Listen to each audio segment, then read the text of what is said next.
কি আমাকে চিনতে পারছো না? আমি বাংলার ওষুধ দাদা। मुझे तुम नजर से तो रहे हो। বডি দেখেছিস ভাই? বডি, এক মিনিট, বডি প্রতিবারে বিজয়ের মতন এবারও সেই নাড়ুই গুঁজবে নাকে মুখে। আগের বার তো নাকে এত জোরে ঢুকিয়ে দিয়েছিল, কি আর বলবো। দেখো মা, একটু দেখো।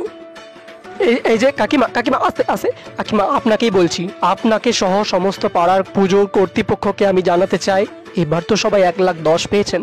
এই নারকেল লাড়ু আর গুড় থেকে আমাকে একটু প্যাড়া আর মিষ্টিতে শিফট করুন প্লিজ প্লিজ। হ্যাঁ হ্যাঁ, ভালো করে মিষ্টি মুখটা করিয়ে দিন, নাকে মুখে যত পারবেন ঢুকিয়ে দিন। পুজোর এই কটা দিন তো আপনারা আমাকে একদমই ভুলে যান যে আমি মহিষাসুর। আর ভুলবেন ভাই না কেন, আমার জাত ভাইরা যে পরিমাণে আপনাদের সমাজে বেড়ে চলেছে আর যে পরিমাণে তাদেরকে বসিয়ে আপনারা মিষ্টি মুখ করাচ্ছেন, তাতে আপনাদের ভুলে যাওয়াটা একটু স্বাভাবিক। কিন্তু আপনারা তো মরে যাওয়া মানুষটা আরো মারতে পারেন, যে বেঁচে আছে সেই অসুরগুলোকে মারতে পারেন না।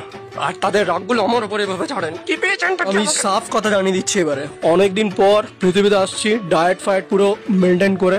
হ্যাঁ, আমার জাত ভাইয়েরা ঘুরে বেড়াচ্ছে চারিদিকে, সেটাই আছে।